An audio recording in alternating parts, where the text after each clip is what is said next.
4 years previously. Everybody loved a home-side win, except for the tourists.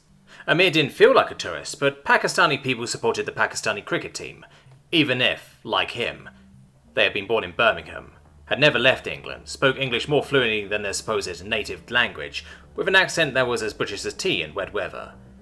Amir! His best friend Mohammed and the rest of his friends had started heading in a different direction while Amir was zoned out. You coming? He asked. Amir knew what the answer would be, but he had to ask anyway. It was how things worked. Where? For a drink. Come on, bruv. We may as well have some fun tonight. Amir shook his head. You know that's haram, he said. It was the one constant conflict that Mohammed was only a Muslim when it was convenient. The rest of the time he was just another 19-year-old, high on life, and not interested in the consequences. We're all sinners, bruv, Mohammed told him, amicably. Amir turned away. I'll see you tomorrow, he called over his shoulder. At least there were no catcalls or anything. They respected his faith that much, even if they didn't respect it enough to practice it properly themselves. He just wished that his best friend wouldn't use "we're all sinners" as an excuse. It may have been true, but that didn't mean he had to exploit it. It just didn't feel like Islam. He didn't preach though, he was no imam. He didn't know how to be. All he had was his job delivering takeaway food, a council flat, and his religion. It was enough, most days. He knew from experience that the bus stops near the Edgbaston cricket ground would always be heaving after a one-day game. He didn't mind the walk. It was mid-July, and even the famously inclement British weather had decided to produce a warm night. So, anonymous and alone with his thoughts, he weaved through streets of Friday night partiers, just another brown face in a crowd that ran the full gamut of human shades, hunched and with his fingers fidgeting with the edge of his pockets. He was so shrouded in melancholy that he didn't even see the person he walked into, but they felt solid as a rock. Knowing full well that a Pakistani face in this day and age could get into serious trouble with a surly drunk, he stepped back a pace, and got halfway through his "sorry mate," when he realised that the other man wasn't moving. In fact, he still had his back turned. Nobody else was moving either. Nothing else was moving. Traffic stood as still as scenery in the street. The pavement was solid packed with warm-clothed human statues penning him in. He couldn't even shove them aside to weave through the crowd. He stared at a young woman. She was in the middle of flicking her hair aside to answer her phone, and it stood out impossibly parallel to the ground. Even the light had a strange quality. He swore it took his shadow a brief instant to react when he moved. And then that shadow became a much better defined as the nighttime street orange was flooded out by whiteness. He looked up, and it filled his vision. One man looked around in confusion, rubbed his back, and returned to his conversation. The streets didn't even notice that Amir Bahami was gone. Kirk was a rich being. A councillor of the domain earned a handy sum of money from their position, not to mention the royalties from his biographical accounts, political sponsorships, and some shrewd investments. Nevertheless, between buying his ultra-fast ship and then having it fast-tracked through a refit dry dock at a corporate freeport, where the owners were happy to sign an anonymity contract for an appropriate fee, well, his accounts were looking rather less healthy than they had done in some time. They would, however, bounce back. He was a client of one of the best investment brokers in the business, after all, and the refits had been worth it. The little life support blister with its bed, ablutions cubicle, and control console had been dismounted from the hull, and behind it had been installed a somewhat larger and more luxurious living suite. Below that, a workshop loaded with the latest in nanofactories and a CAD/CAM tools, a dense and comprehensive automated laboratory that could double as a sick bay. And behind that, the enormous generator and the sealed unit that was the Corti black box drive. Mass made no difference to a Corti drive. Any ship, any size, any tonnage. The only thing that mattered was how much energy you could force down that little box's throat. And the behemothing bulk of the fusion reactor that made up by far the largest part of the ship's size and mass was rated to power city districts. There was one last addition, an exertion chamber, equipped with all the gear he could need to remain safe on practically any planet up to and including a Class 12. And it was necessary. The first destination on his list was a Class 10, an unclaimed world. After all, who in their right minds would want to claim a death world, with the uninspiring designation Main Yellow 2.55467-1.00209-0.141357.88811-3, terrestrial temperate 10. Literally nothing more than the type and location of the planet, and of the star it orbited. He slept most of the journey out. The downside he was discovering to his ship was that, having as it did a stupefying turn of speed, the trip times were barely long enough for him to complete the in-flight checklist and get some rest. By the time his alarm woke him, he was already within the last 100 or so interstellar units of final approach. There had barely been time for his neural implants to convert the slow-access digital data on his destination into working organic memory. But they had. He knew everything that it was practical and useful for him to know about that world, barring any gaps in the data, which was how he handled its unique upper atmospheric turbulence with practiced ease, despite having never previously landed without guidance from the ground. It helped that his target coordinates were experiencing a clear day, and, as hoped, he found a thermal contact within only a short distance of the information that had been in Vacno's file. Best to land a little away from it, he thought. He did so. Landing a ship that was effectively a couple of small rooms tacked onto a highly oblate spheroid was a challenge in its own right under MY210573TT10's gravity, which was nearly 20% higher than the galactic standard norm. Not as high as Earth's, but enough to be uncomfortable once he stepped outside of the ship's generated gravity field. Once landed, he performed those few post-flight checks that any good pilot concerned themselves with, and then retreated to the exertion room. It took only moments to select the appropriate harness and don it.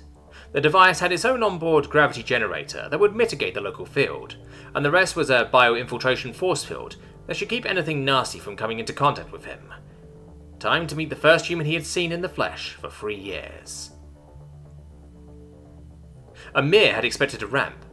Instead, the whole room slung under the ship's equatorial ring descended to ground level, and a pair of large and very solid doors opened, gracefully and silently. He hefted his spear.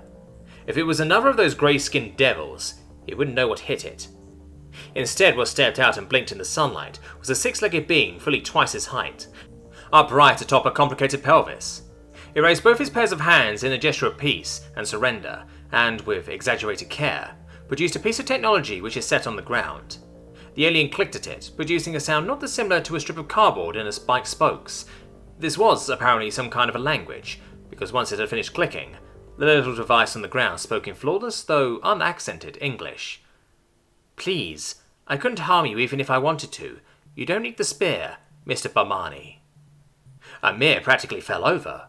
It had been years since he had last heard any human language at all, let alone his name.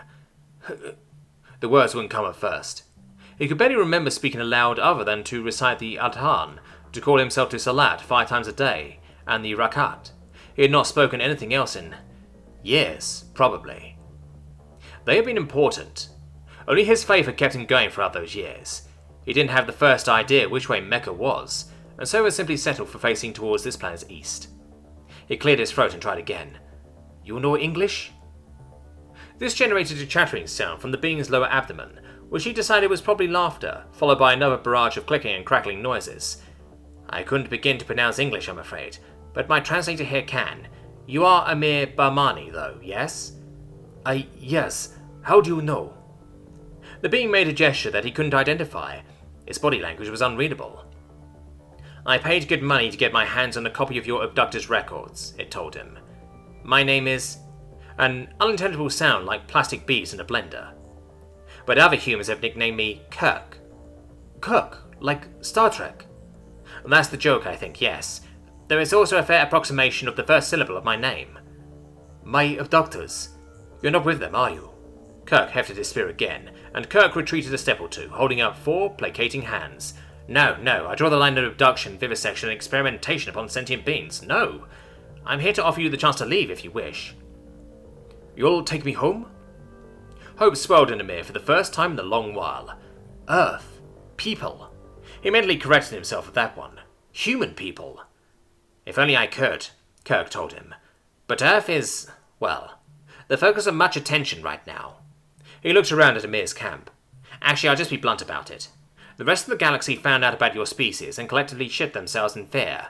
Earth has been quarantined. They put up a force field around the whole solar system. Nothing gets in or out. I disagree with that decision. I have a plan, and it starts with finding every abductee I can and offering them the hope of a way home." He extended a hand, and Amir noted for the first time that it was made of sleek plastic and metal rather than pale flesh. "Are you in?" Kirk asked. Shake carefully, please. It doesn't matter so much if you break the prosthetic rather than my actual hand, but they're a pain to repair. Miss Marla, you will have to ask. I want to go home. They shook hands. I promise. I'll try, Kirk told him. Having a uniformed chauffeur waiting at the airport holding up a sign with Terry Boone on it was a novel experience. The chauffeur was efficiency itself, as she took Terry's bags and politely delivered her into the back seat of a sleek black Audi. Next to the expensive car with its bath leather upholstery and general air of wealth, her travel-stained jeans, battered leather jacket, and the faded hoodie from Chamonix she had owned since a teenager skiing vacation that she wore under the jacket all looked not just dishevelled, but downright squalid. She entertained herself on her phone as the chauffeur weaved in the comfortable silence of money through freeway and midtown traffic to her apartment, and was surprised when the chauffeur not only brought in the bags, but insisted that no tip was necessary. After quickly discussing what time the car would arrive to take her to Mr. Johnson's office, she was left alone to reacquaint herself with her neglected home. She threw open the windows and lit some scented candles to drive out the scent of emptiness that had built up in the months she had been gone, and then, in a move that would have surprised anyone who did not know her extremely well, she emptied all the drawers out of the chest next to her bed and lifted it up, revealing a small slim box stashed underneath. From this, she withdrew a device of some kind and a USB stick, which she plugged into her PC and launched some programs from, before spending nearly 2 hours carefully inspecting every nook and cranny of her apartment with the device. Eventually, and apparently satisfied, she returned both to their box and rebuilt the hiding place. Only then did she boot up some more programs. She spent half an hour alternately typing and watching the screen intently. That done, she took a spin through the shower, combed her hair, threw on some fresh clothing and the same old leather jacket, grabbed her handbag, and departed. She would have been thoroughly disappointed to learn that her suite for bugs stood no hope whatsoever of detecting the ones that had been installed a month previously. Among other things, finding them would have required a microscope. Nope, not organised at all. Kevin Jenkins was patiently explaining things and going through the notebook as some of the biology and medical teams examined the peculiar scar on his temple. They had made it as far as the political situation. I mean, before a few years ago, legally speaking, we were all non-sentient indigenous fauna. It's a bureaucratic mess out there, believe me. Tremblay examined the notes again. Mostly it was full of observations about the governmental structures of dozens of different species. The Dominion especially was troubling him. Left hand doesn't know what the right hand's doing? Jenkins shrugged, ignoring a lab coat's protest to keep his head still. Left hand could fill in a couple of forms in triplicate requesting a third-party committee add a debate to their agenda on whether there's grounds to start the process of commissioning an independent review of what part of the right hand's up to, he sneered. You make it sound inefficient, one of the junior officers commented. The Dominion couldn't find whatever passes for their ass with whatever passes for their hands without free policy meetings and a vote, Jenkins replied tersely. It wasn't quite a snap, and certainly not aimed at the officer, but there was definitely bitterness in the way he said it. It was all there in the manual. And what's in the manual is disturbing, Tremblay said. He turned a page and arched an eyebrow. Roswell Greys? Really? That was pretty much my reaction, Jenkins said. He had a resigned expression as one of the scientists laid a ruler against his scalp and took a picture. According to this, they call themselves the Corti Directorate and are the ones primarily responsible for alien abductions on Earth. Hence how they became the Roswell Greys, I guess, Jenkins sniffed. But they're not as bad as some of the motherfuckers out there. At least you know where you stand with the Greys, even if that is under a microscope. Under a microscope still sounds pretty bad. They're just self-serving, cowardly, apathetic and practical to a fault. At least we can understand how they think. There's things out there that think in ways I don't even know the words for. Like those things that attacked Vancouver, I'm guessing. Tremblay turned to that page. The sketches were remarkably detailed. The biologists had gone into ecstatic paroxysms over them. The high-definition TV footage from the hockey game had been useful, but the panicked and shell-shocked cameraman hadn't done the world's best job of focusing on them, and what had been delivered for necropsy had been thoroughly pulverized. A sketch was no substitute for having the real thing under the knife, of course, but the detailed drawings of the cybernetic interface between the creature and gun had answered some unresolved questions. Yeah, they scare me, but not for the right reasons, Jenkins said. The right reasons? That was Dr. Sung, the base's counselor and psychologist. He had, hitherto, been silent, content to just sit in the corner and watch the man who claimed to have spent years wandering the galaxy. Look, those bastard things. You know how some people see morality in terms of black, white, and shades of grey? Well, the Hunters see it in purple, orange, and shades of fucking tartan. They're notorious across the whole galaxy for not only eating the meat of sentient beings, but apparently preferring it to, like, farming a cow or something. That sounds like the right reason to be afraid of them to me. They're actual honest-to-shit space monsters, but that's not what scares me about them. What does? Song asked. You saw what happened in Vancouver, Jenkins replied. Well, that was no fluke, I'm telling you. I personally beat the crap out of 3 of those fuckers with their own limbs, right after I tore said limbs clean off. It wasn't even difficult, man. He shrugged helplessly. The worst nightmares in the galaxy, and some random barkeep from fuck nowhere USA can literally dismember them barehanded. Worst I had to show for it was a black eye. That scares me. Sung cocked his head to one side, curiously. Being powerful scares you? I didn't do shit to deserve it, you know. It's not like you can just say, hey, I earned that. We're like Kryptonians. We're Superman. And the worst part is we, the human race, right? We never had Ma and Pa Kent to teach us to be all about protecting people and all that shit. Before Vancouver, every day in the news was full of the latest trending fucking atrocity. He stood up, raised his arms, and adopted a goofy parody of a TV presenter. It's time for Wheel of Pedophile, where we reveal which TV icon of yesteryear was filling little girls. And after that, which journalist got beheaded for God today, kids? Tune in and find out on the Humanity Show. The moment of sarcastic enthusiasm died, and he sagged back down.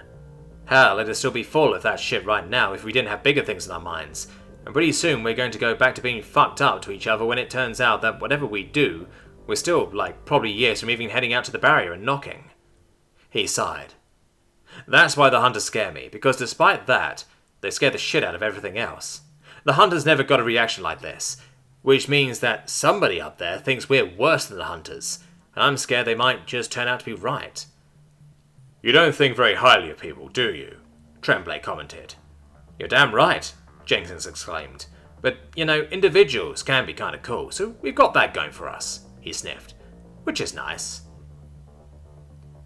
Ms. Boone, a pleasure to meet you in the flesh at last. Terry didn't know what she had expected from Mr. Johnson exactly, and really he lived up to that lack of expectation. He was a dapper, handsome man of about 50 years, with a grey-flecked beard, grey-flecked hair, and grey-flecked eyes, wearing a tailored charcoal suit and grey socks. The kind of guy she'd have happily picked up in a hotel bar if she was in the mood for a couple of nights with an older, wealthier man, but no long-term entanglements. He had that curiously accentless voice too, that gave nothing away from where in the world he had been born. Still, she shook his hand, prepared for, and duly receiving, the circulation-halting firm grip of a man who shook hands for a living. She was immediately convinced that, whoever he really was, Mr. Johnson was not actually her client. If he turned out not to be a proxy for the real deal, then she would have happily eaten her treasured Charmonic sweatshirt. Not that this suspicion bothered her much. The amount of money on show meant that frankly the client could have contacted her via strippogram for all Terry cared. It's been a pleasure getting paid, she said. There's something that playing along with the politeness game could go shove it. What's the new job? Johnson didn't seem fazed in the least by this blunt approach, and simply handed her a folder. She flicked through it, seeing names and faces, but not bothering to really examine them. One stood out, however. Hey, I recognize her. She was that film student who went missing from Vancouver a few days before the attack, right? Mr. Johnson smiled the thin-lit professional smile of somebody who was being paid far more to smile thin-lit professional smiles at her than she was being paid to receive them. Zhu Chang, yes. Based on the information you recovered from the abductees, it seems likely that she was abducted herself. The others in that dossier are similar cases, most from this country, a few others from elsewhere in the world. You want me to look around, try and find some more? Terry asked. You have it exactly. That dossier should provide a template for the sort of thing we're after. Circumstances, factors common to all abductees, and so on. And for this you're offering me $1 million, Miss Boone. The dramatic turn that events have taken recently means that we're keen for this to be done with the utmost expediency. Terry noted. Her sweatshirt was definitely safe. I don't usually say this to the man with the cash, she said carefully. But why? Everyone knows that the best working theory for the darkening so far is that there's some kind of barrier up around the whole solar system. If these people are outside it, then what's the rush in finding them? What good is that information? And if they're wrong, Miss Boone? Are they? That's hardly relevant. True, it's not really. After all, even without a giant force field imprisoning us, it's not like we've got hyperspace or whatever.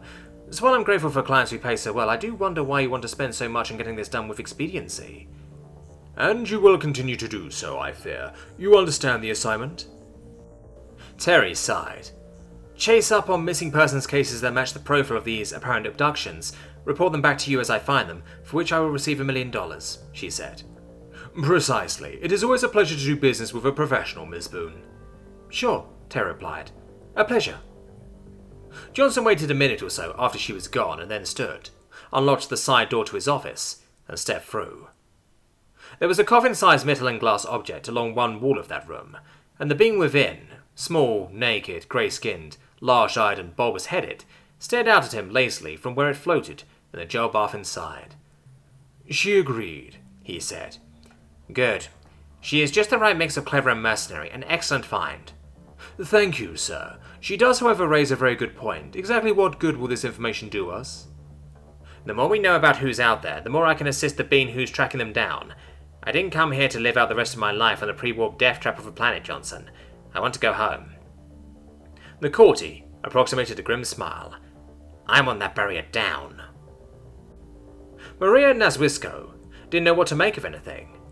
She got used to the idea of alien life, got used to scavenging whatever scraps they could be bothered to deign to kick her away.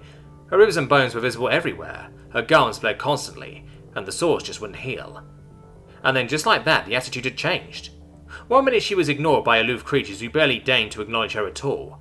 Now they saw her and walked across the other side of the transitway. If she went to an eating house to beg, before she had been lucky to get scraps, now she got as much as she could stuff into herself, while around her tables vacated, and the owner carried itself in a way that suggested that if its species could sweat, and if that sweat meant what it meant in humans, it would have been sweating.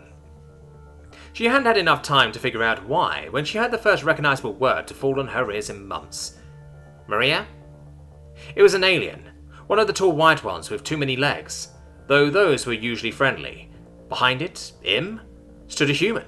An honest-to-God human. She didn't care that he looked like he didn't speak a word of Polish. She didn't care if his skin tone was practically the opposite of hers. Right now, it was enough just to see somebody the right size, with the right number of limbs, eyes, fingers.